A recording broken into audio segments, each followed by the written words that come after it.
අපේ චැනල් එකත් එක්ක සෙට් වෙච්ච ඔයාලව අදත් සාදරයෙන් පිළිගන්නවා. ඉතින් අපි අද බලන්න යන්නේ සෝලෝ ලෙවලින් සීසන් 4 11වෙනි එපිසෝඩ් එක. එහෙමත් නැත්නම් සෝලෝ ලෙවලින් මංග එකේ චැප්ටර් 165යි 166යි. ඉතින් වෙනද වගේම දිගටම අපිත් එක්ක සෙට් වෙලා ඉන්න කියලා මතක් කරන ගමන් අපි යමු අද අපේ කතාවට. කලින් එපිසෝඩ් එකේදී අපි දැක්කා ජින්වූ සිලුට්ට කියනවා මගේ අවසරයකින් තොරව යන්න හිතන්නේ කවුද කියලා. අද කතාව පටන් ගන්නේ එතන ඉඳලා. සිලුට් බය වෙලා හිතනවා මේක මට කවදාවත්ම ජය ගන්න බැරි බාධකයක්. මට එයාටයි අතරේ තියෙන බලයේ වෙනස හුඟක් වැඩි. සිලුට් මෙහෙම හිතනකොට අඳුරු බුබුලක් ජින්වූ වටේ හැදෙන්න පටන් ගන්නවා. ටිකෙන් ටික ඒක ලොකු වෙලා නගරයෙන් වැඩි කොටසක් වහගන්නවා. ඒක අභ්‍යවකාශයේ ඉඳන් දකින්න පුළුවන් වෙන තරමටම ලොකු වෙන්න පටන් ගන්නවා. ඒ අඳුරු බුබුල පෘථුවියෙන් භාගයක්ම වහගන්නවා. බුබුල නැති වෙනකොට ජින්වූ කියනවා ඔයාව හොයාගත්තා කියලා. ජින්වූගේ අවධානය වෙනතකට යොමු වෙලා කියලා හිතලා සිලුට් විශ්වාස කරනවා එයාට ආයෙත් කවදාවත්ම නොලැබෙන අවස්ථාවක් හම්බෙලා තියෙනවා කියලා. සිලුට් තමන්ගේ හැම මානා ශක්තියක්ම එකතු කරගන්නවා අවසාන ප්‍රහාරයක් ජින්වූට දෙන්න. ඔහු හිතනවා අපි අතරේ විශාල බලපරතරයක් තිබුණත් තමන්ගේ සතුරා තමන් ඉස්සරහා ඉන්දිම එයා තමන්ගේ ආරක්ෂක ආවරණය පහත් කරන්න තරම් මෝඩ වෙලා තියෙනවා. මම මේ අවස්ථාව මගහැරියොත් මට තියෙන්නේ නොවැළක්විය හැකි මරණයක් විතරයි. මම මේ එක පහරින් හැම දෙයක්ම ඉවර කරලා දාන්න ඕනේ. සිලුට් තමන්ගේ ත්‍රිශූලය ජින්වූ දිහාට වීසි කරනවා. හැබැයි ජින්වූ කිසිම අපහසුවකින් තොරව තමන්ගේ අතින් ඒක නවත්වනවා. ආයුධය කෑලි කෑලිවලට කැඩෙනවා. ඒක දැකලා සිලුට් හිතනවා මේක වෙන්නේ කොහොමද කියලා. මෙහෙම දෙයක් වෙන්න විදිහක් නැහැ. ෂැඩෝ මොනාක් one of the strongest monarchගේ බලය තමයි මේ. ප්‍රහාරයක් එල්ල කරනවා වෙනුවට ජින්වූ සිලුට්ට කියනවා එතනම ඉන්න කියලා. පසුව ඔහු ගැන බලාගන්නම් කියලා මම මේ මුර්ගයා බලාගත්තට පස්සේ ඉවසීමෙන් ඉන්න කියලා කියනවා. මේ අතරේ කැලයක ගේට් එකක් විවෘත වෙනවා. ඒකෙන් රාකන් මතුවෙනවා. ඔහු හිතනවා මරණයේ හොරා එක මට ලං වෙනවා. මම ෆ්‍රොස්ට් මොනාක් එක්ක තර්ක කර හිටපු එක ගැන කනගාටු වෙනවා. මොකද ඒ නිසා මට පැනලා එන්න ටිකක් පරක්කු වුණා. ඒත් දැන් මේ තත්ත්වයට ඇවිල්ලා තියෙන නිසා ඩ්‍රැගන් කින් ආපහු එනකම් මට ඉක්මනට මෙතන හැංගෙන්න ඕනේ. ඔහු මෙහෙම හිතනකොට ඔහුගේ පිටිපස්සෙන් ෂැඩෝ එකක් මතුවෙනවා. ඒක දැනිච්ච රාකන් හැරිලා බලනවා. මේ ඕරා එක මට කියන්න එපා. ජින්වූ තමන් පිටිපස්සේ ඉන්නවා කියලා දැනිච්ච රාකන් ඔහුට බය වෙනවා. රාකන් හිතනවා වාතය මරණයේ සුවදෙන් තෙත් වෙලා තියෙන්නේ. තමන් අතර තියෙන බලවත් බල පරතරය ගැන හිතලා රාකන් ජින්වූ ඉස්සරහා දන ගහනවා. මට සටන් කරලා දිනන්න බෑ. එහෙමත් නැත්තම් මම දුවන්න ඕනේ. රාකන් ඔහු අත්විදින ලද දේ නිසා ඇති වූ භීතියෙන් ඔහු හිස පහත් කර කීකරු විය යුතු බව තමන්ටම කියාගත්තා. ඔහු ජින්වූට කියනවා මම මොනාක් ඔෆ් බීස්ට් ඔබට විරුද්ධව සටන් කිරීමට කැමති නැහැ. කරුණා කර මගේ පෞකාර ක්‍රියා වෙනුවෙන් මට සමාව දීලා ඔබේ මිතුරෙකු විදිහට මාව පිළිගන්න. නුදුරු අනාගතයේදී ඩ්‍රැගන් කින් තම සොල්දාදුවන් සමග මේ දේශයට පැමිණෙනවා. එවිට මම මගේ මුර්ග හමුදාවත් එක්ක එකතු වෙලා ඔබට සහයෝගය දෙන්නම්. මේ හැම දෙයක්ම අහපු ජින්වූ රාකන්ගේ ජීවිතය බේරගන්න එකඟ වෙනවා. රාකන් hina වෙමින් හිතනවා ඔහු මගේ උගුලට අහු වුණා. මොන තරම් මෝඩයෙක්ද. ඔහු ඇත්තටම දක්ෂයෙක් නෙවෙයි. ඔහු දක්ෂයෙක් වුණා නම් මම ඔහුව නැවතවරක් පාවාදී ඔහුගේ ශරීරය නැති කිරීමට උත්සාහ කළ පසුවත් ඔහු මට කිසිවදා සමාවක් දෙන්නේ නැහැ. මම මේ මනුෂ්‍යයාගේ මෝඩ සමාව සහ සෙනෙහස නිසා කාලය ලබා ගත්තා. මට අවශ්‍ය වන්නේ ඩ්‍රැගන් කින් එනතුරු බලා සිටීම පමණයි. වෙලාව ආවට පස්සේ මම ඔබේ සිරුර කෑලි කෑලිවලට ඉරා දමනවා. නමුත් පිටතින් රාකන් ජින්වූට කියනවා මම ඔබට පක්ෂපාතීව සේවය කරන්නම් කියලා. මේ දේවල් දැක්ක ජින්වූ රාකන්ට කියනවා ඊට කලින් අපිට බලාගන්න දෙයක් තියෙනවා කියලා. ඔබේ නියපොතු වලින් මගේ හදවත විනිවිද ගිය කැලැල් 5ක් තියෙනවා. මගේ ප්‍රහාර 5කින් ඔබට බේරෙන්න පුළුවන් වුණොත් මම ඔබට සමාව දෙන්නම්. ඒක අහලා රාකන්ට හොඳටම කේන්ති යනවා. රාකන් සම්පූර්ණයෙන්ම පරිවර්තනය වෙන්න පටන් ගන්නවා. පරිවර්තනය වෙච්ච රාකන් කියනවා ඔබ මට මොනාක් ඔෆ් බීස්ට විහිළු කරන්න හිතුවද? ඔහු ජින්වූට කියනවා මගේ ජීවිතය මෙතනින් ඉවර වෙලා ගියත් ඔබට නම් මම කිසිම හානියක් නොකර මැරෙන්නේ නැහැ කියලා.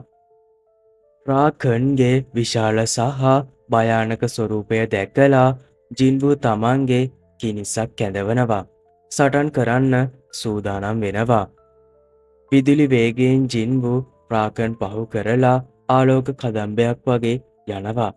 ජින්වූ නැවත රාකන් පිටිපස්සෙන් පේනකොට රාකන් තවමත් මේ සිදුවීම දැකලා තිබුණේ නැහැ. රාකන්ගේ ශරීරයෙන් ලේ වැగిරෙන්න පටන් ගත්තා. තමන්ට අතක් නැති බව ඔහු තේරුම් ගත්තා. සිද්ධ වෙච්ච දේ දැකලා ජින්වූ ඔහුට කියනවා තව 4ක් තියෙනවා කියලා. මේ අතර කොරියාවේදී පේරු තුවාල ලැබුව සියලුම හන්ටර්ස්ලව සුවපත් කරමින් හිටියා. ඔහු දිහා බලමින් සිලුට් හිතුවා මේ මිනිස්සුන්ට සුවය ලබා දෙන කුහුඹුවා ගැන නම් මම දන්නේ නැහැ. නමුත් මේක නම් මට ඇත්තටම ප්‍රශ්නයක් වෙන්නයි යන්නේ. ඔහුට ඉග්‍රිස් කෙලින්ම Taman දිහාට එනම පේනවා. සිලුට් හිතනවා මම මේක කලින් දැකලා තියෙනවා. ෂැඩෝ හමුදාවේ පියාපත් දෙකින් එකක් වන මරණේ රාත්‍රියේ ඔහු තමයි ඉග්‍රිස්. දුවන ගමන් සිලුට් හිතනවා දැන් මේ කෙනාට සම්පූර්ණ බලය පාවිච්චි කරන්න පුළුවන් නිසා මේක හරිම කරදරකාරී. ෂැඩෝ මොනාක්ගේ මානා තියෙන තාක්කල් මේවාට පුළුවන් ආයෙමත් කිසිම ප්‍රශ්නයක් නැතුව හැදෙන්න. නමුත් මට නම් පරිවර්තනයට පාවිච්චි කරපු මානා ආයෙත් ගන්න බැහැ.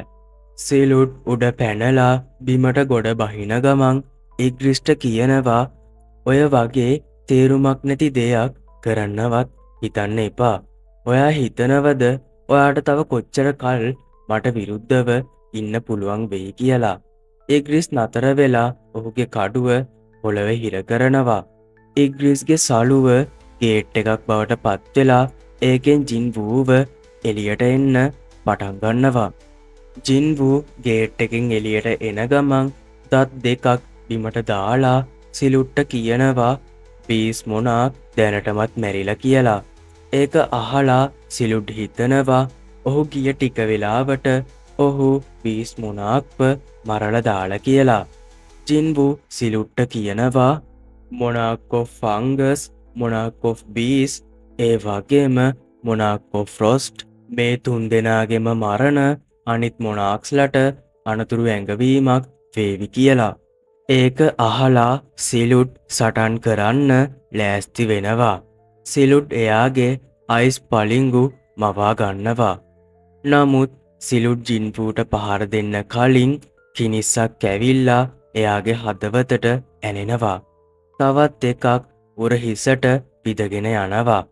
සිලුට් කලකිරීමට පත් වෙලා එයා ළඟ ඉතිරි වෙලා තියෙන මානා ටික පාවිච්චි කරලා ජින්වූට පහර දෙන්න හදනවා. ඒ වුණාට ජින්වූ සිලුට්ගේ කටින් අල්ලලා ඒක නවත්වනවා. ඊට පස්සේ සිලුට්ගේ උඩ ඉඳන් පහලට කපන ගමන් කියනවා පීස් මොනාක් මගේ 4 වෙනි පාරෙන් මැරිලා ගියා. මට පුදුමයි ඔයාට තව කොච්චර කාලයක් අල්ලගෙන ඉන්න පුළුවන් වේවිද කියලා. සිලුට් හයියෙන් කෑ ගහනවා. සිලුට් ආපහු එයාගේ මනුෂ්‍ය රූපයට හැරෙනවා. ඊට පස්සේ කෑලි කෑලිවලට කැඩිලා වාතයට අතුරුදහන් වෙන්න පටන් ගන්නවා. ෆ්‍රොස්ට් මොනාක්වත් මරල දැම්මට පස්සේ ජින්වු බේරුගෙන් අහනවා මාව කලින් ආරක්ෂා කරපු කෙනා කොහෙද කියලා. බේරු ජින්වුට කියනවා ඒ කෙනා එක පාරටම අතුරුදහන් වුණා කියලා. ඊළඟට අපි දකිනවා ඒ මිනිහා තැනක වාඩි වෙලා සටනින් ඈත් වෙන්න උත්සාහ කරනවා. එයා දකිනවා තමන්ගේ අත කෑලි කෑලිවලට කැඩෙනවා කියලා. ඊට පස්සේ ඔහු හිතනවා මම හිතන්නේ මේ බලය සාමාන්‍ය මනුෂ්‍ය ශරීරයකින් ලබා ගැනීමේ ප්‍රතිඵලය මේක වෙන්න ඇති. තමන්ගේ ඉරණම පිළිගනිමින් ඔහු කියනවා කමක් නැහැ මේක මෙහෙම වෙන්න ඕන දෙයක්. ඒත් එක්කම කිනිස්සක් ඔහුගේ ළඟට වැටෙනවා. කවුරු හරි කෙනෙක් අහනවා ඔබ ඔහොම නොපෙනී ගියාම මම දැනගන්න එකක් නැහැ කියලා ඇත්තටම ඔබ හිතුවද කියලා. ඒක අහන්නේ ජින්වු. ඔහු අහනවා ඇයි ඔයා වචනයක්වත් කතා කරන්නේ නැතුව ගියේ කියලා. ඊළඟට ජින්වු ඔහුට තාත්තේ කියලා කතා කරනවා. කතාව ඊළඟට ජින්වුගේ තාත්තා කොටු වෙලා හිටපු ඩන්ජන් එකට මාරු වෙනවා. ඔහු ජින්වුට ඒ දවසේ සිද්ධ වෙච්ච දේ ගැන කියනවා. ගේට් එකේ ඉන්න ඩන්ජන් බොස්ව පරාද කළාට පස්සේ ඔබ පැයක් ඇතුළත ගේට් එකෙන් පැනලා යන්න ඕනේ. කොහොම වුණත් මට මානා දෙකක අතර තියෙන ඉරිතැලීමක කොටු වෙන්න සිද්ධ වුණා.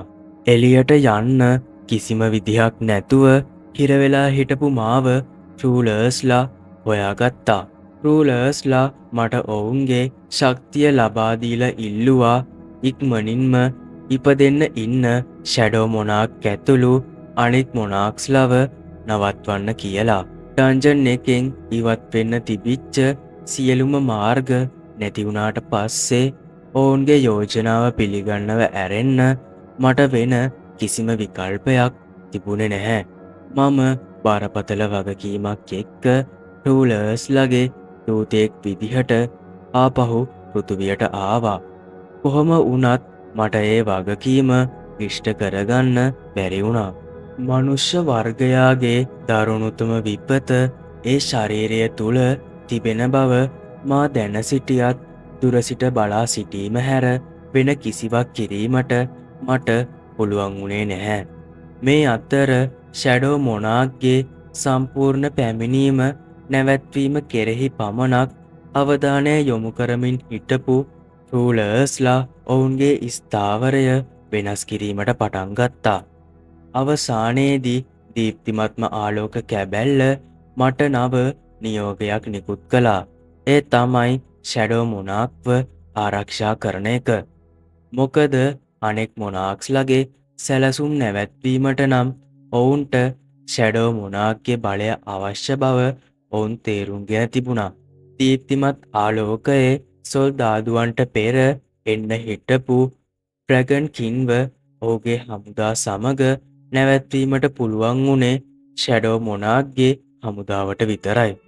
ඔහු මනුෂ්‍යයන්ට හෝ රාක්ෂයන්ට උදව් කරන්නේද යන්න නොදැන සිටීම විශාල අවදානමක් වුණා.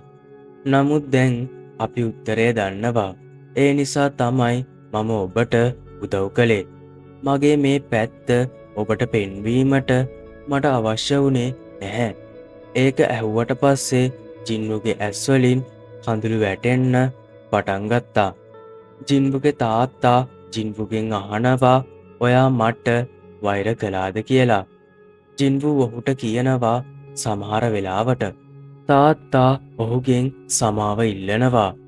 ජින්වු පැහැදිලි කරනවා මම මුලින්ම හන්ට කෙනෙක් විදිහට පටන් ගත්තම මරණේ දොරකඩ ඉඳලා අම්මවයි ජින්හාවයි ආයෙත් දකින්න පුළුවන් වෙන්න යන්තම් බේරුණාට පස්සේ ඔයා මගේ හිතට ආවා. ඒ හැම වෙලාවටම මම හැමදාම ඔයාට වෛර කළා. ඒත් මට ඔයා නැති පාළුව ගොඩක් දැනුණා. මට ඔයාව හැම නිතරම මගහැරුණා. ජින්වු ටිකකට නැවතිලා අහනවා ඔයාට අපි නැති පාළුව දැනුණද කියලා. ජින්වුගේ තාත්තට තමන්ගේ හැඟීම් පාලනය කරගන්න බැරුව ජින්වුට කියනවා මට හැම වෙලේම ඔයාලා නැති පාළුව දැනුණා. ඔයාලට මාව දකින්න බැරි වුණත් මට ඈත ඉඳන් ඔයාලව දකින්න පුළුවන් වුණ එක මට සතුටක් වුණා. ඔහු නැගිටිනවා. ජින්වුව බදාගෙන මෙහෙම කියනවා. ඔයා හොඳට හැදී වැඩිලා.